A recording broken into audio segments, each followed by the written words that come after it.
Good evening, everyone. My name is Bakir Konikovic. I use he, him pronouns. I'm a father, husband, and a lawyer here in St. Petersburg, Florida. And I'm joining tonight from the Move On team, along with my co-facilitators for Move On and Declaration for American Democracy. This is our last big call before the hands-off day of action this Saturday, April 5th, where at least 500,000 people nationwide will mobilize to take action and demand no more billionaires raiding our government while working people and families struggle to make ends meet.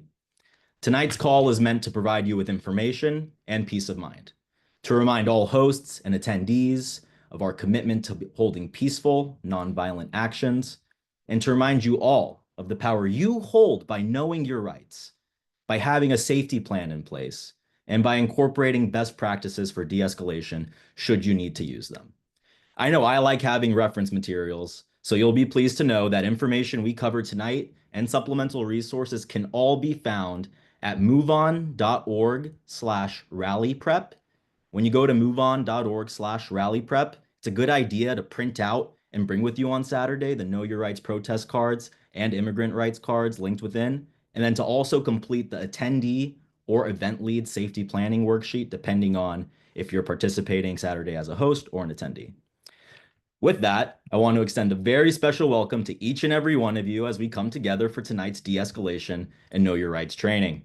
As folks are joining the call, please share your name and where you are joining us from in the chat. And wow, that chat is moving. I'm seeing New York, Miami, Florida, Michigan, Tennessee, Oregon, basically all 50 states. Yeah, that's incredible. Welcome, everybody. So happy to be here with you and so inspired by each and every one of you gearing up for Saturday. Before we dive into the presentation, let's take a quick moment to ground ourselves in our community norms so we can create a space that's supportive and effective for all of us. You can go to the next slide now. Okay, so first, please respect each other's pronouns. You can add yours to your Zoom name if you'd like. If you have a question at any point, go ahead and type it in the Q&A tab. We'll be tracking those and making sure they get answered live at the end of the call or after the call, depending on how much time we have. Let's also assume best intent in this space. We're all here to learn, support one another, and build collective power. And if you want to engage with the speakers or subject matter throughout this call, feel free to use the chat or hit that reactions button because we love to see your energy. Now we can get into the agenda for tonight. First, why hands off? We're mobilizing by the thousands because we've had enough. This is about sending a clear, peaceful, but powerful message to Trump, Musk, and their billionaire buddies that we're watching, and we won't stand for their attacks on our communities. Next, we'll go through a quick event checklist for event leaders coming up this Saturday. Things to keep in mind before, during, and after our actions. We want to show up strong, stay safe, and leave our spaces better than we found them. Then we'll dive right into the heart of today's training, which is de-escalation and knowing your rights. This is about how we can protect ourselves and each other while we're out exercising our First Amendment rights, our right to speak out, to gather, and to demand change. And finally, we'll close with some safety planning tools, including those worksheets I mentioned and extra resources at moveon.org/rallyprep. So you're not just fired up, but also fully prepared for this weekend's actions. It's a packed agenda, so I'll turn it over to Justin to provide some context and level setting. Hey folks, how you doing? My name is Justin Quasta, he, him pronouns, talking to you from Washington, D.C. So really great to have you guys on here. Just a little bit of background on me. I am the co-chair of the of the Grassroots Working Group for Declaration for American Democracy, an organization with over 200 organizations aimed at protecting our democracy. And so we're really happy to be co-sponsoring this event. So let me give you a little bit of context for why we're here, right? So right now, there are a couple thousand people joining us tonight, but in just 3 days, an exponential amount of us will be rallying in the streets of major cities and our local communities to show that the people, the majority, are taking nonviolent action to stop the corruption and power grab. There are over 1,000 events happening, and we'll hopefully have over 500,000 people RSVPing for events all across the country. And so we're really happy to have you here and a part of this huge movement. Now, a core principle behind the hands-off movement is the commitment to nonviolent action. We expect all our participants to seek to de-escalate any potential confrontation with those that disagree with our values and to act lawfully at these events. Hundreds of thousands of people are coming together to organize for this national demonstration in defiance of the Trump Musk billionaire takeover and the Republican assault on our freedoms and our communities. Now, Trump and Elon Musk think that this country belongs to them. They're taking everything they can get their hands on and daring the world to stop them, threatening to impeach federal judges, defunding and crippling departments and essential social programs, attacking progressive infrastructures, and also grassroots activists, and so much more. And that is why we're here tonight. The Trump administration hasn't been hiding its increasingly aggressive attempts to suppress the voices of the people, and we won't let that happen. Muhammad Khalid's unlawful arrest is just one of the administration's largest attacks on our rights, and it is undoubtedly fear-inducing, but we will not be silenced.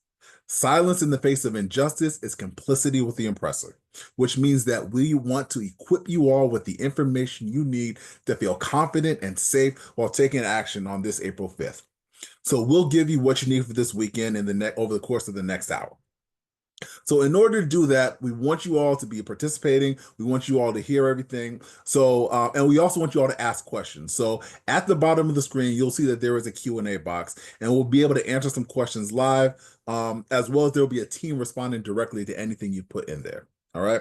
And then also, we want to make sure that you're accessing our toolkit, which I'll drop in the chat in just a second, for all the resources you need.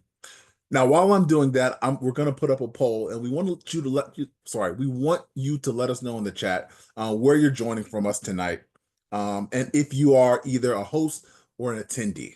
So I'll give you all a minute to do that while I drop the toolkit in the chat.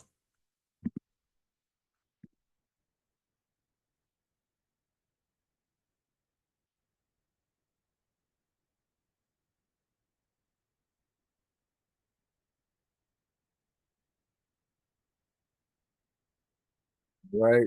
We will give you all 10 more seconds. All right. So real thank you for the 10% of you all that are hosts. We really appreciate the work that you're doing. And also welcome to all the people that are attendees. We really need your help in order to make sure these are successful, non-violent events. And in order to talk about how we'll get there, I want to hand it off to my friend Christian in order to go through the first part of our de-escalation training. Christian? All right. Thank you, Justin, so much. And welcome, everyone. My name is Christian, he, him pronouns. I'm a field organizer with Move On, and I'm going to touch on some of the tips and strategies for de-escalation. But first, I just want to level set before we dive in here that all of our events are intended to be peaceful and welcome to all. And what does that mean? It means you could bring your dog. It means you could bring your children. We are hosting an incredible community event that we want people to feel safe at. And the number one thing too, along with that, is most people that are coming to our events, they are participants that are law abiding and peace seeking as well. But occasionally, some people we may encounter are there to disrupt our events. So that may or may not happen, but we are going to be prepared for it. And that's why we're all here today.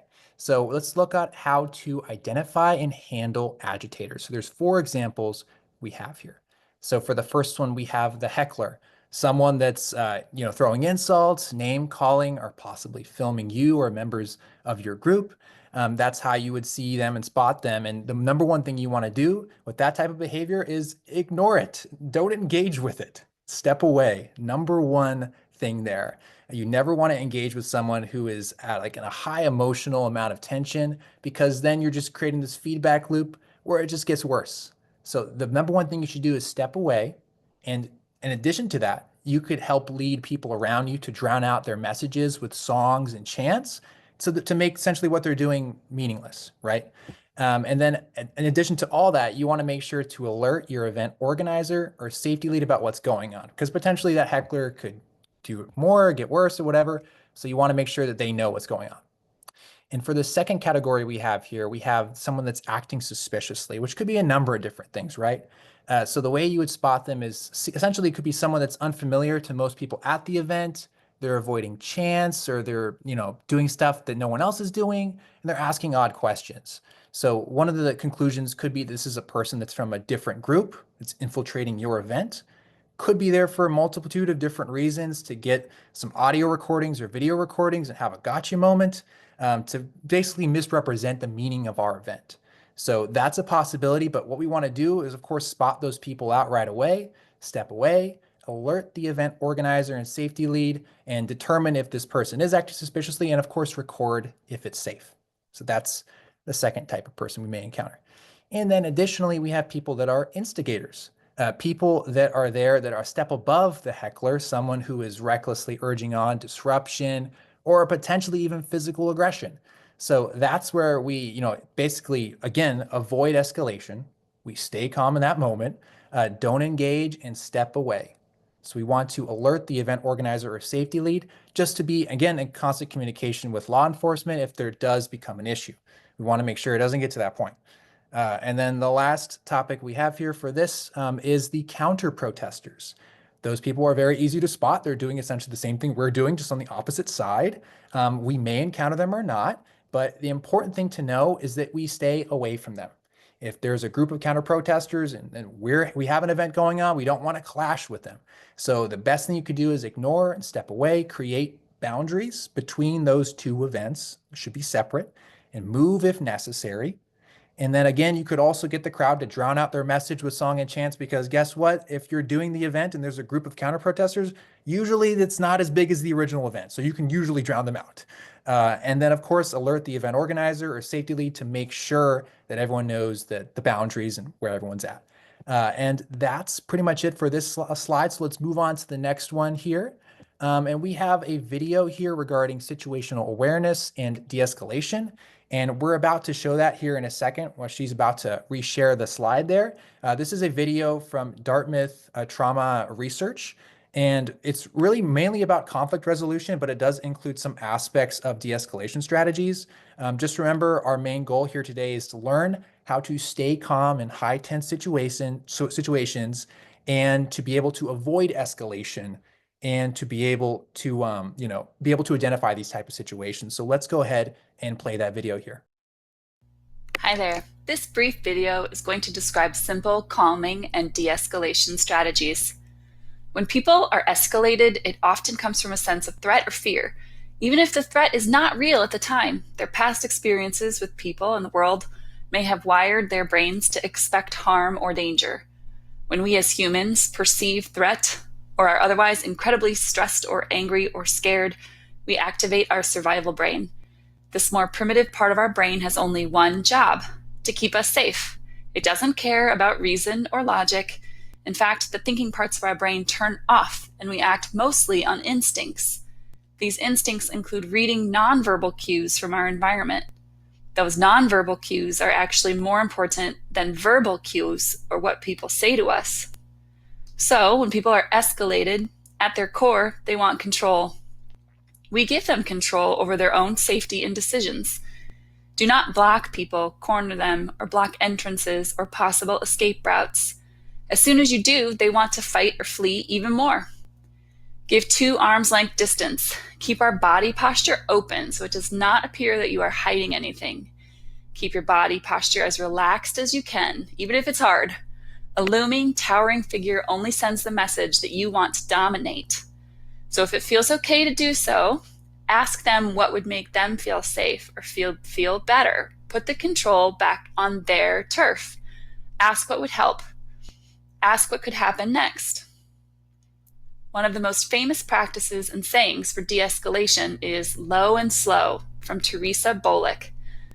Low and slow refers to both your body movements and your voice or speech. Just like it sounds, we want to keep the tone of our voice low and the speed of our voice slow.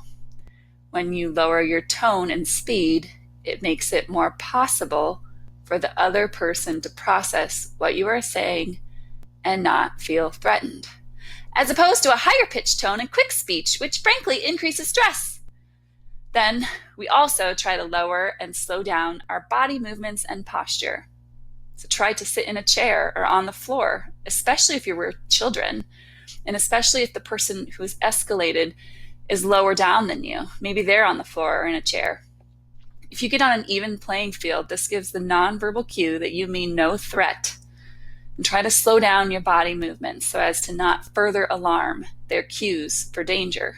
Move slowly, walk slowly, keep your hands out and open where they can see them. Next, use the tip, name it to tame it, made popular by Dan Siegel. By naming emotions, we gain control over them. Therapists have known this forever. Acknowledge that they may be feeling anxious, angry, especially if it's a child. Stay with that feeling, validate it. Let them know the feeling is okay as long as they stay safe. We also like to say, regulate over educate. When people are in distress, it's not the time to teach or educate or think back about what they could have done differently. The only goal is to regulate their emotions. Usually this is done by giving space and time, staying calm, and helping provide a calming atmosphere. It takes the body 20 to 30 minutes to come back down to baseline after a perceived or an actual threat. Just think of your own situations when something really scared you or startled you. Even if you look like you're getting back to normal, your body is still pumping all those stress hormones for a while. So wait it out. Just help people regulate. If the person was aggressive or destructive, especially if it's a child, there does, of course, need to be a consequence. But wait on talking about the consequence. Finally, two of the most important things you can do all along the way, and best before people get too distressed, or even while they're distressed, is to validate their feelings and be empathic. I see you are struggling. I see this is hard. If it's okay, I'll stay here with you until you feel better.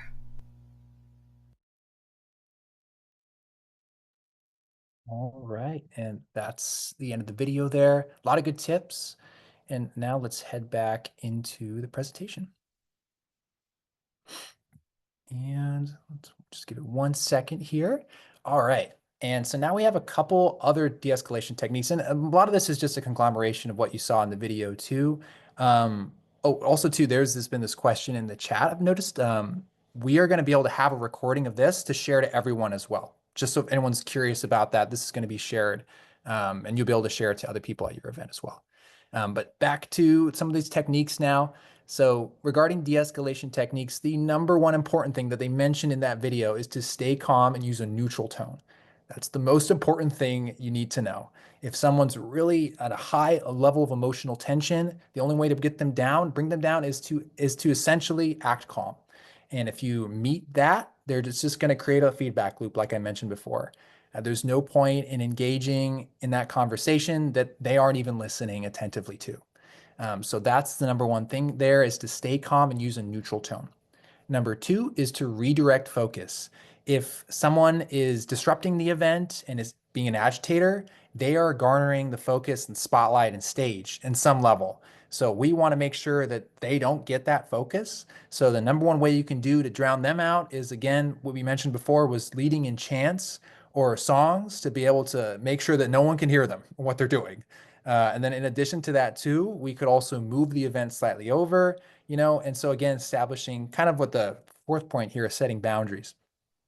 And then along with staying calm and using a neutral tone, the video also mentioned using non-threatening body language. And what that specifically looks like is having your hands visible to the other person, essentially not being too quick with your movements, and also, of course, having a relaxed, open body posture. All these things tell the other person that you're not a threat, that you're relaxed, you're calm, and that they should be calm too. That's kind of the solution you want them to come to. And then in addition to all of that, you want to be able to set boundaries if you're able to. Of course, we recommended that you remove yourself from the situation, you don't engage with them. But this may be something for the safety captain or the event lead. If you've tried everything with the person who's agitating and disrupting your event, a safety lead may approach the person and say, we are here peacefully. We are just exercising our First Amendment right. Thank you so much for your opinion here, but we need space and our time to do this. We appreciate it. Thank you. And then essentially send them on their way. And you've set boundaries as a group and as an event leader. And And some levels, that's where it can be escalated to law enforcement or something if it gets worse, right? You've already communicated that to them, number one. And number two, if setting physical boundaries, like I mentioned before, if the events of a counter protest event is happening and they're getting really close, make sure to communicate that to the rest of your group. Hey, we should probably move over a little bit so they don't get so close to us. That's another tip there. And then the last important thing that is not always obvious is to make sure to record what's happening. And that includes like really any tense moment that could happen, whether it's with law enforcement, whether it's with other participants, or with people that are agitating, because we forget things that happen, and we have a permanent record of what happens if we record it with our phones. So that's going to be a big tip. And then the most important thing at the end of the day is to just don't engage. It's not worth it, because ultimately people that we're talking to at these events that are not with our movement, they are not listening to anything we're saying. It's going one in ear, out the other. So I'm going to recommend to everyone here that we use our time, our energy, our words, our voice to have our voices heard for the event we are hosting for April 5th, because we are there to protect Medicaid, to protect Social Security, to stop Elon Musk. That is who we are trying to communicate to, not to these bad actors or bad communicators that may show up at our event. So that's all I have to say here. Thank you all for coming, and I'm going to pass it over back to Bakir. Thank you so much, Christian. I'm going to try some of those de-escalation techniques on my 16-month-old toddler. Maybe that'll help with some of the tantrums that have been coming up before the terrible twos. But that was a lot, and that was a lot of great information, so thank you so much. Let's take a breather now. And I want to ask you all, you could post in the chat, which de-escalation technique have you used before? And I'd love it if you could let me know in the chat and share some details. You're also going to see a poll popping up on your screen. And so it asks, which de-escalation technique have you used before? Stay calm and use a neutral tone. Redirect focus. Use non-threatening body language. Set boundaries. Or record. And while you're answering that, I'm going to give you a quick reminder for folks that have joined on as we got started that this training is being recorded, so you'll be able to go back and watch the entire thing. And that recording, along with the information we're covering and a lot of supplemental resources, are all going to be found at moveon.org/rallyprep. That's moveon.org/rallyprep. And that's where you'll see the recording once the training is over. So rest assured, you'll be able to access all of this after. And here are the results of the poll. I see a lot of folks have stayed calm and used a neutral tone, and that is, I couldn't ask for more than that. Please carry that with you. Redirect focus coming up second, using non-threatening body language, setting boundaries, recording. It's there if you need it. If not, you don't need it. Great. So let's move on now, and we're going to talk more about staying safe and protected. And the emphasis here is planning. So go to moveon.org/rallyprep for all the resources I'm about to talk about. So we want to talk about what you can do to stay safe and prepared before you even step foot out the door. And the truth is that planning ahead is one of the best tools you have. So make this plan by going to our attendee or events leads safety planning worksheet in the moveon.org/rallyprep short link.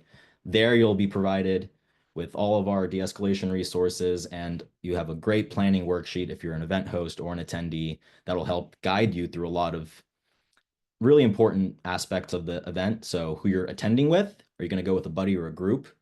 Make sure you're on the same page and you share locations and meeting points. Think of exit routes and safe meetup spots with others joining you in case things shift or the crowd disperses. Who's your emergency contact? Ideally, you should write that information down on paper or on your body, on your arm somewhere, because if your phone is lost, if it dies, if your phone is confiscated, you'll still need access to that number. And here's a pro tip. Share that plan you create at moveon.org/rallyprep and share your plan with someone who's not attending the event. That way, someone outside of the protest knows where you are and can check in if needed. Next, let's talk about digital security. We're living in a time when protecting your digital information is just as important as protecting your physical safety. So things you can do here are turn off biometric locks. That's the stuff like Face ID or the fingerprint unlock that's on your phones and computers. because law enforcement can compel you to use those biometric locks, but they cannot compel you to enter a password without a warrant. So that's something not everyone knows, and it's new and it's emerging, but think about that. Use encrypted messaging apps like Signal or WhatsApp for any organizing or day of communication. Those apps are much more protected than regular text, which is vulnerable. And then be mindful about what you're posting on social media. You want to avoid sharing real-time locations or personal details. Tighten your privacy settings, go private, so that you're in control of who sees what. And then finally, your personal safety. Some basic things that make a difference. You can dress for safety by sticking to neutral or dark colors, wearing sturdy, closed-toed shoes, and avoiding anything that stands out too much in a crowd. And pair up. You should never wander off alone if you can help it. Bring a friend or find someone to stick with once you're there. A lot of folks going are committed to the same cause. They're good people. They'll bring you in with open arms. So stick together. And then carry water, snacks, whatever you need to stay grounded and strong out there. When we take care of ourselves and each other, we're harder to intimidate, and our movements are stronger for it. Peaceful protest means we're taking our safety seriously so we can focus on the message and the impact we want to convey.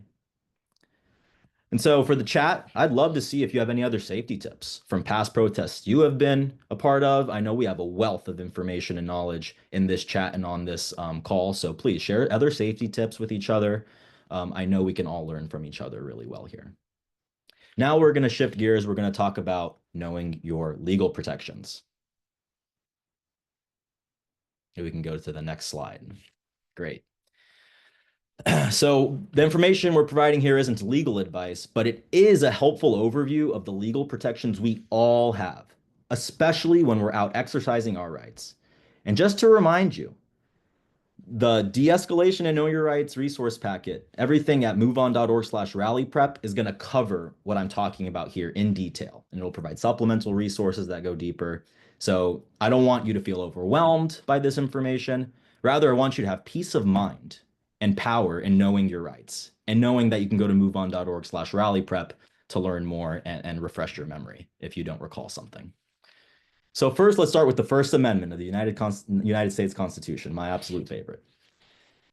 This is what guarantees us the right to freedom of speech, freedom of assembly, freedom of the press, freedom of religion, and the right to petition the government for redress of grievances. That's the foundation of our right to protest, and it's powerful. Now, the details dictating how to lawfully exercise those rights, those are often shaped by varying state and local laws. So that's where it becomes important to know things like whether your city or town requires permits for marches, using sound equipment, having large gatherings, whether your city has curfews, whether there's rules about blocking streets or sidewalks. Okay, so being familiar with state and local laws ahead of time helps hosts plan smarter events and avoid unnecessary risks. One of the resources in that packet I'm talking about, moveon.org/rallyprep, it provides current, regularly updated state protest laws. So it's a tracker, and it has all of the state protest laws in effect, being proposed, that have been defeated. It's really remarkable. And that's a resource that I'll point you to familiarize yourself with the legal nuances specific to your state. So now let's talk about law enforcement. Police are allowed to monitor protests. They can enforce local laws, state laws. They can step in if they believe public safety is threatened. But here's the key.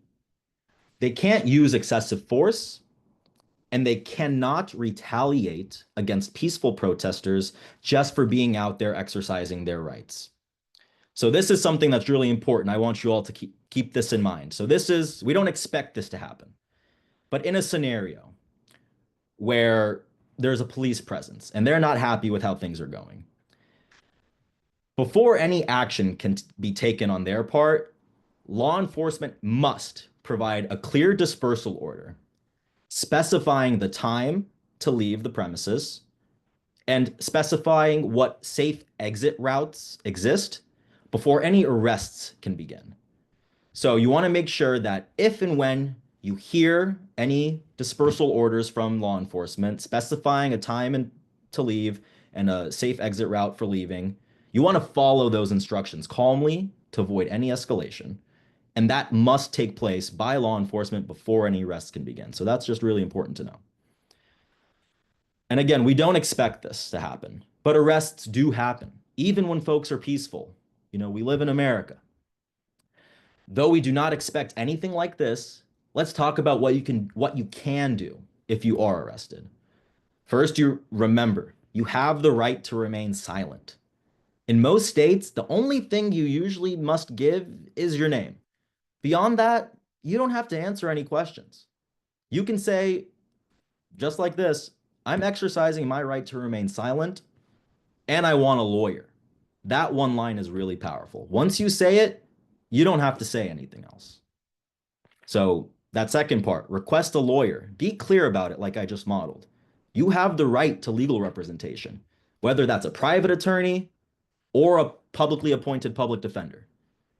If the police keep questioning you after you've asked for a lawyer, you don't have to respond. You can literally just keep repeating, I want to speak to a lawyer, or remain silent. These protections are yours, and using them is not only your right, it's also one of the best ways to keep yourself safe and supported during an arrest scenario, which again, we don't expect to happen. Stay calm, stay clear, and remember you are not alone. So now I'd like to move us on to what to do if ICE shows up. And a lot of what I'm going to talk about here, specifically around the 6th, 5th, and 4th Amendments to the United States Constitution, apply to law enforcement at large, but going to go in deeper on the nuances with ICE as well. So first and foremost, I want to reiterate, stay calm, do not run, take a breath,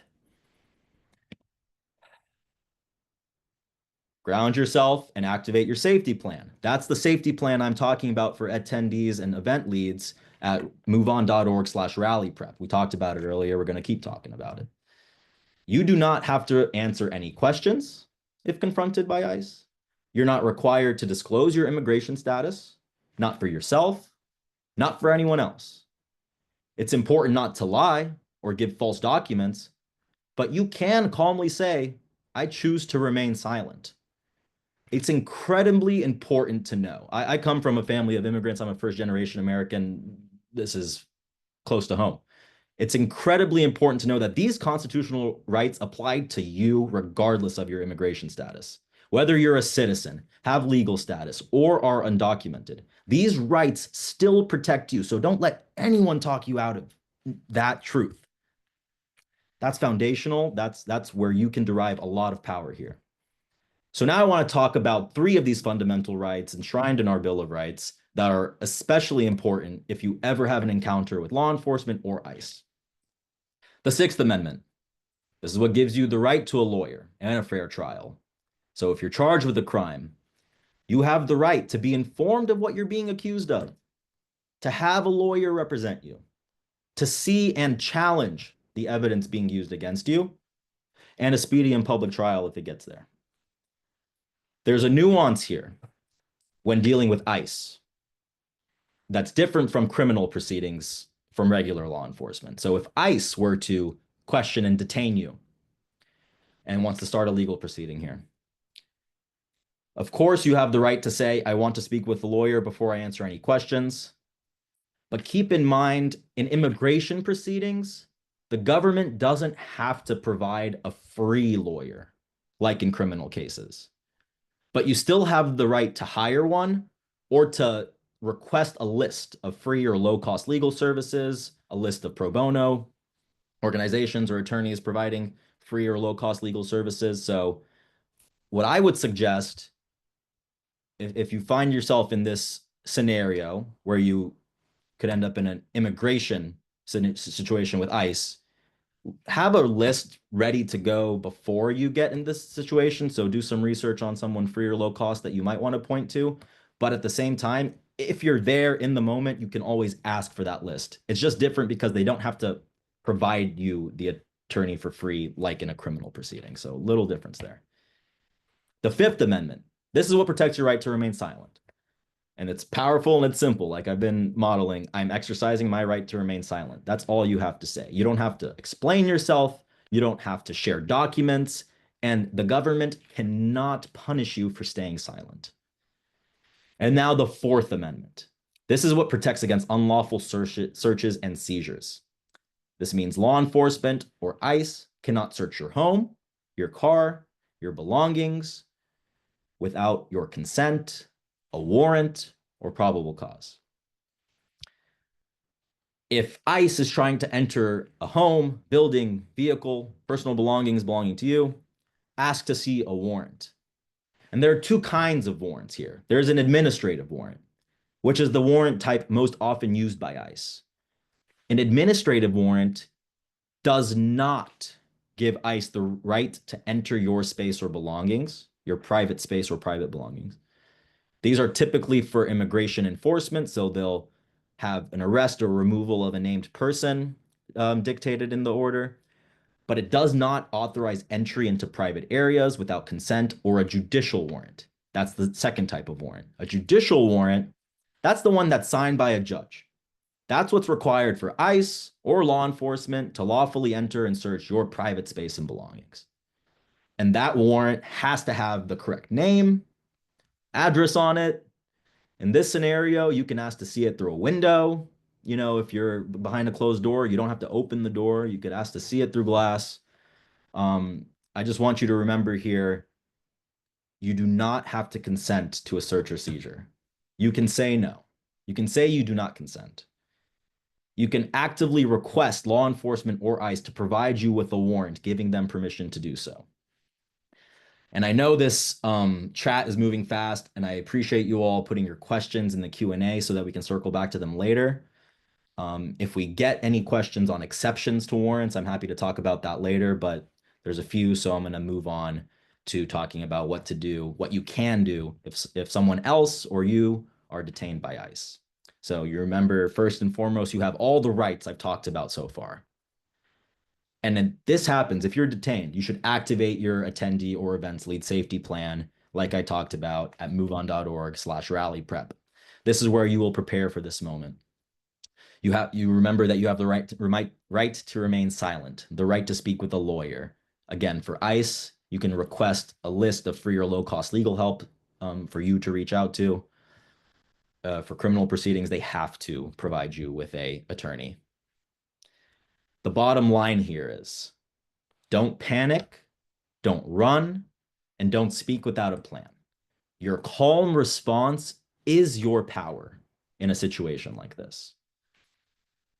And now I'll bring it back to our other facilitators. Hi, everyone. I'm Jaleesa Giles, campaign coordinator with Declaration for American Democracy Coalition. I am so happy to be here with you tonight. Now that we've covered how to respond to specific threats, let's shift focus to the people behind the scenes, ensuring the overall safety and success of these protests.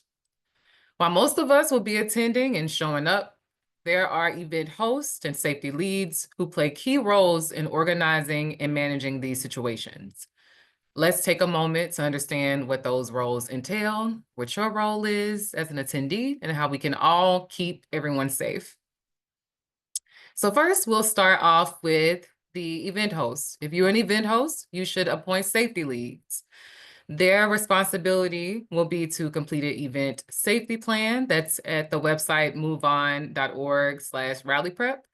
And after completing it, share it with people in key roles. Before the event, arrive at your location early, confirm that the meeting location is secure and noticeable for attendees to see as they arrive. Gather the people with key roles and make sure they know who to go to for what. You can learn more about the event roles in your host toolkit. You can also role play scenarios so that you and your volunteers feel more prepared.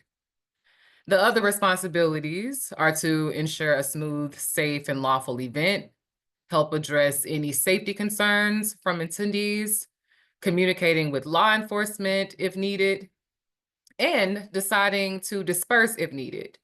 If there is an order to disperse by the police, you should end the event and ask attendees to disperse as well.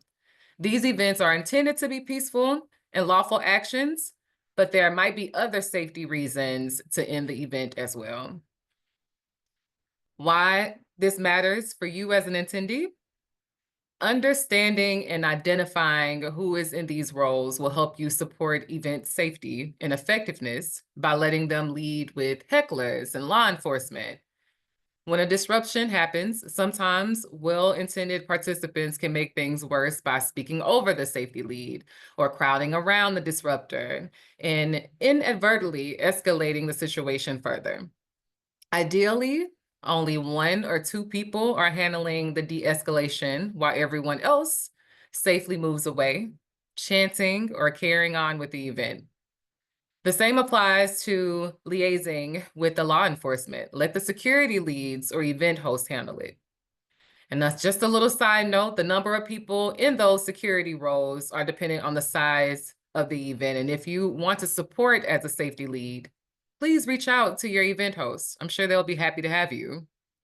If you need further support as an event host, please join our office hours that are on Thursday, tomorrow, noon to 1 p.m. Eastern Time and 5 to 6 p.m. Eastern Time. We'll share more information because there's also others on Friday at the end of this training. You can go to the next slide. All right. So the role of event attendees, everyone has a role in safety. As an attendee, showing up is the most important thing that you can do, but there are a few other ways you can support your local events too. Before the event, arrive at the event location early. Identify event organizers and safety leads so you know who to go to. Identify your exit and meeting points. If you have questions about this, ask your safety leads. During the event, stay engaged, help maintain a peaceful protest, and support the actions with chants and signs and just keeping up the energy. Follow the lead of organizers and safety leads. After the event, help clean up the space. Help your event organizers by picking up signs that are in the general area on the ground or trash. A quick note for event leads, asking attendees to help with cleanup before the event and during helps ensure that you have help and aren't doing it by yourself at the end.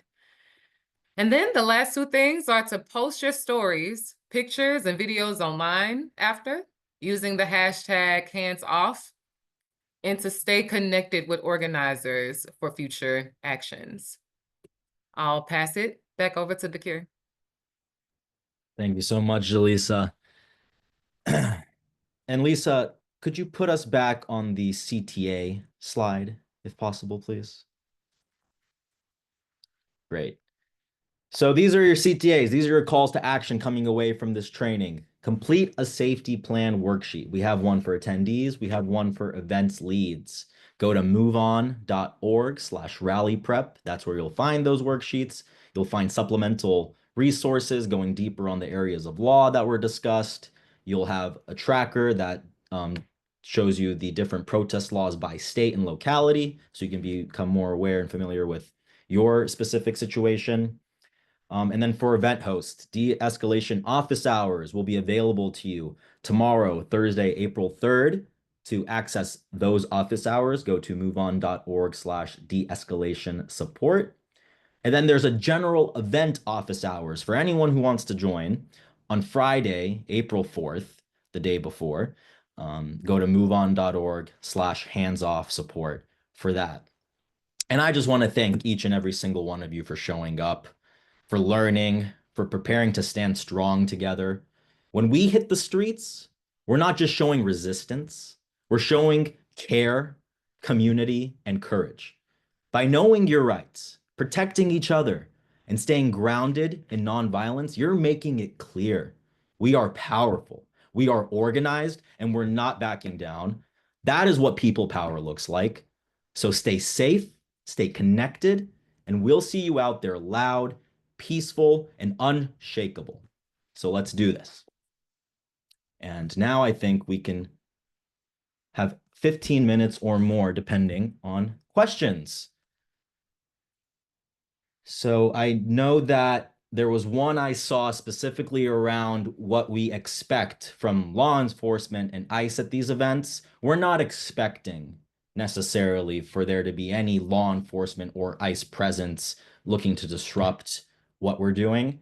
This is just a preparedness training because, like I said earlier, at some point towards the beginning, having a plan is one of the best tools we can have so that we can ensure our safety is covered so that we can focus on message and impact. So by doing this, by preparing for different scenarios with law enforcement and ICE, we're just setting ourselves up for success down the road and in the event that we have to use these tools and techniques.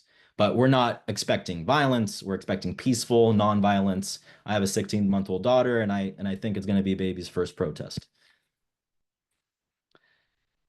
Let's see, what other questions? I have a team, thankfully. This chat is absolutely flying. I see there was someone with a question around what biometrics means. That's back when I was talking about the digital security. So biometrics, I have a phone and I can do face unlock or finger unlock. That's biometrics when they're using your biological features to open or access your personal devices. That's something that courts have found law enforcement can compel you to do. So that's why it's a good idea sometimes to have a password protection because they cannot compel you to enter a password. That's what is called testimonial. You can't do that. It is not testimonial to do a fingertip or face ID. So that's just one difference there. So it's a pro tip. What should we bring? What can we not bring? Canes, umbrellas, backpacks, snacks, cameras, ID, first aid kit, dogs, children. Everything I just said, you can bring it. And I definitely encourage you to know yourself, know what you need. If you need water, snacks, if you need some mobility assistance, whatever it may be, you know, bring what you need to be comfortable, to be effective for you and your community. Thoughts on bringing out phones to the events? You know, that's a personal choice, of course. Trying to put my mind where that question is coming from. You might lose your phone, right? You might, get it confiscated, whatever the case might be. Personal choice. I'm probably going to bring my phone and have it ready without the biometrics. I'm also going to have phone numbers written on my arm, piece of paper on my person for emergency contacts. That's a good pro tip for any protest that you're engaging in. So you don't need to go to your phone contacts list, but you can have those contacts ready to go. And like I said, when you go to moveon.org/rally prep, that's where you can have the Know Your Rights printable cards and the Immigrant Rights printable cards. I definitely recommend you print those out and bring those with you day of. Also, fill out the attendee or event leads safety planning worksheet. Print those out. Bring things with you in paper, old school, so that you have that. You don't have to rely on anything digital or Googleable.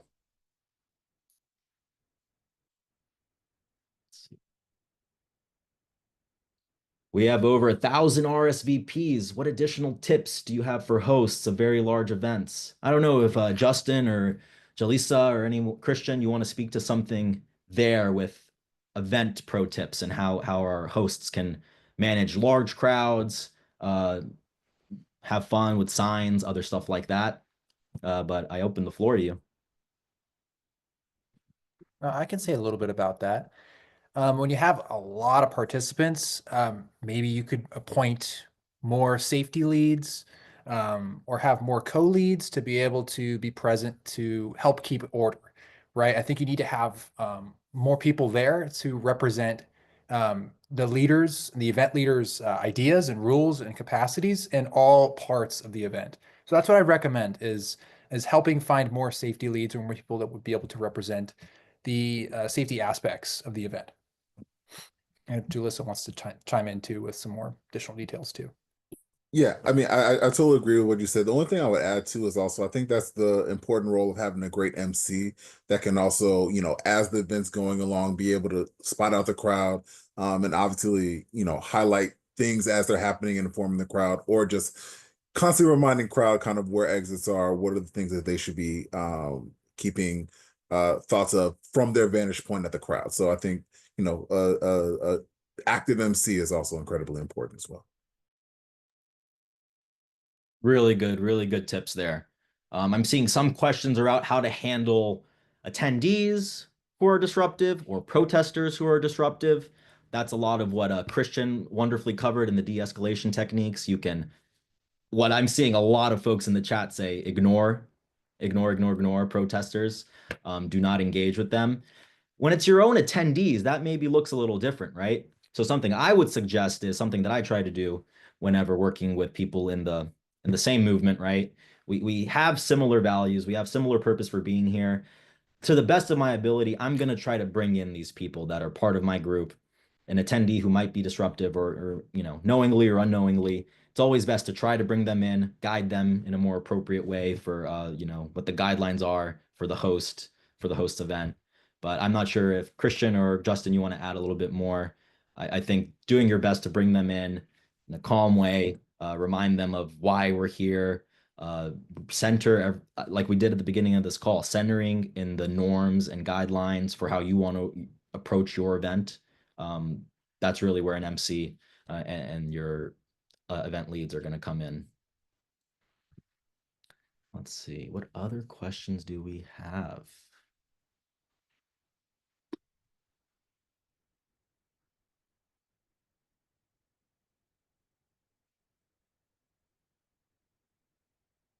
Should we wear a mask? What should we wear? So there was a piece there where we're talking about wearing closed-toed shoes, right? Something that's durable, not going to give.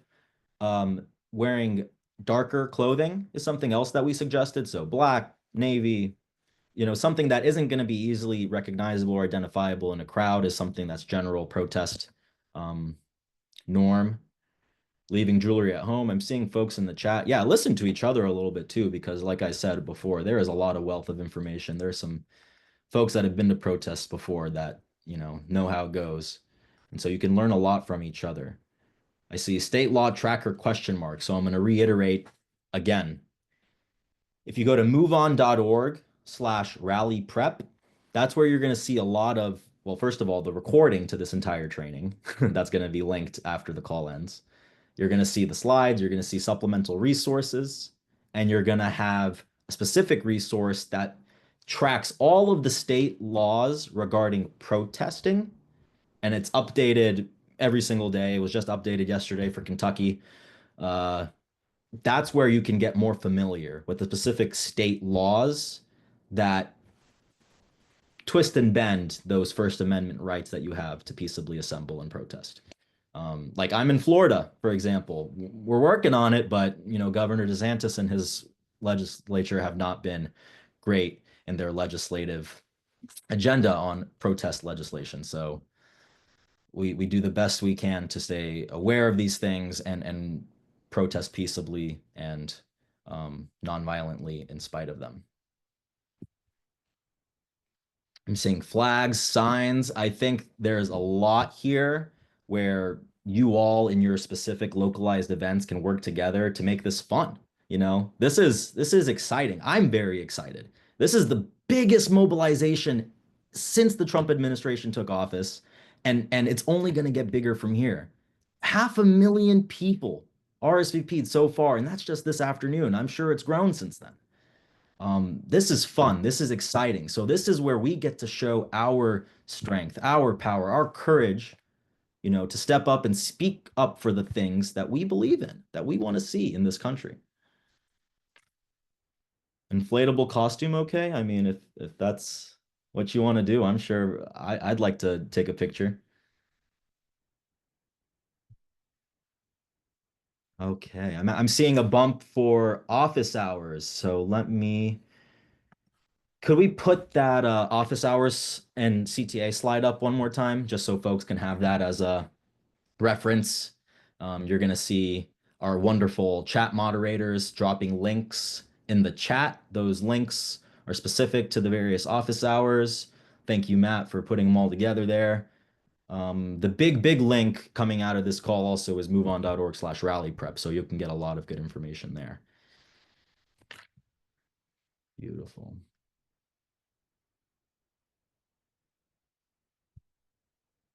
I saw one question about warrants and what kind of warrants, if any at all, we expect to see at an event like this, right? So giving you the information about the judicial warrants, for example, right? You need a judge to sign off on this. You need specific name and address, right?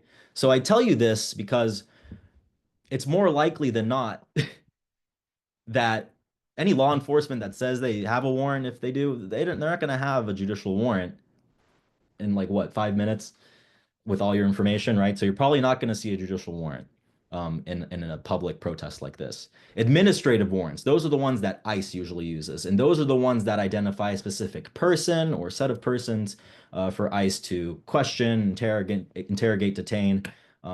That's the most likely type of thing you might see. But again, like I said, you have those rights. You have the right to remain silent, the right to request an attorney. At moveon.org/rally prep, we have an attendee plan safety worksheet for you to have your ducks in a row if it comes to that. So I definitely recommend going to moveon.org/rally prep to fill out our safety planning worksheet so you can be prepared for, again, we don't expect confrontation with law enforcement. We're not expecting violence. We're not expecting issues. This is just part of our tool belt, being prepared so that we can focus on the mission and the impact we want to create, not on what to do day of. We want to be prepared ahead of that. Fighting the good fight. That's right.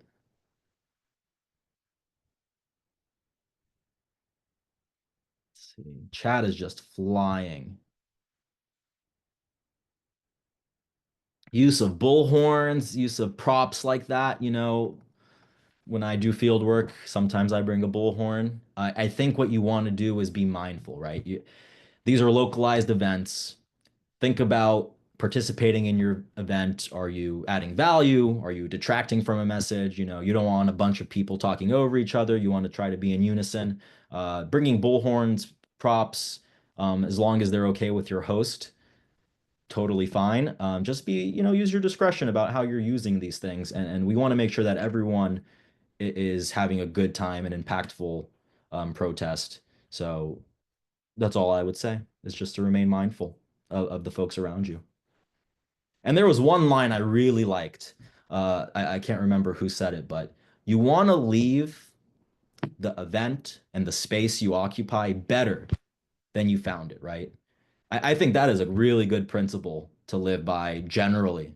But when you're talking about protest, mobilization, days of action, if you're following that underlying principle of leaving the place better than you found it, I really think you're going to get guided in the right direction just by following that alone.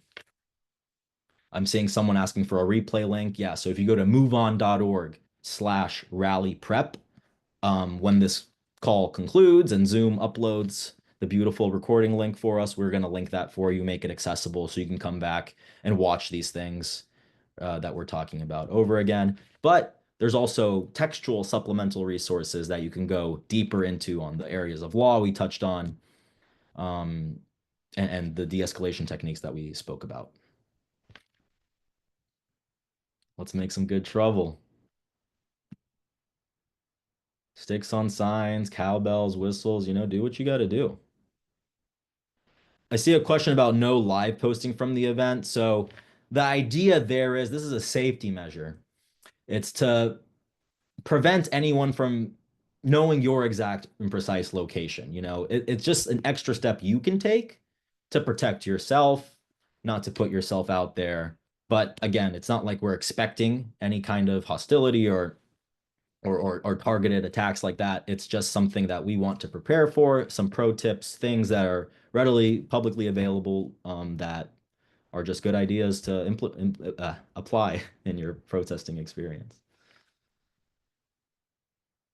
Will the chat be recorded and shared too? I'm pretty sure the chat saves along with the recording, and you'll be able to see the speakers, the slides presented, and the chat all in one frame, if I'm not mistaken.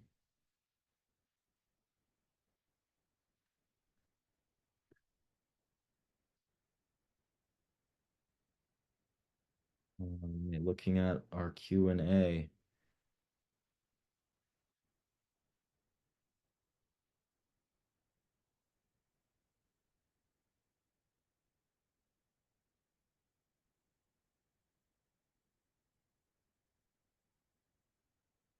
So we have questions around resources for interacting with the press. Okay, so there's a toolkit that we're going to be sending around that has speaker guidance in it. And those talking points, those are good talking points to apply with each other, with the press, with whoever it is you're talking to about what we're doing at the hands-off day of action events, right? We are trying to hold folks accountable by giving them a mandate that the government should not be run by billionaires and they should be focused on working people and what working families need.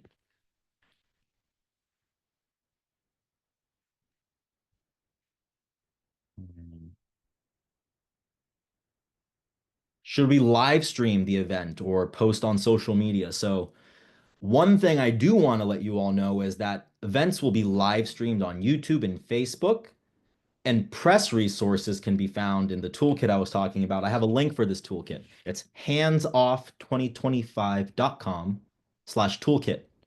Thank you, Lena Jackson, for dropping that link. So that's where you can find a lot of good information around press resources and live streaming. Okay, seeing we just crossed that 9 o'clock mark Eastern time, and we're coming to a close on a very fantastic evening.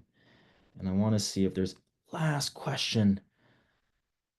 Do you have any good song recommendations? We Shall Overcome is my favorite, but I know that you all probably have some in your playlist. So, I just want to let you know that you should make the most of this. You should have fun. Thank you.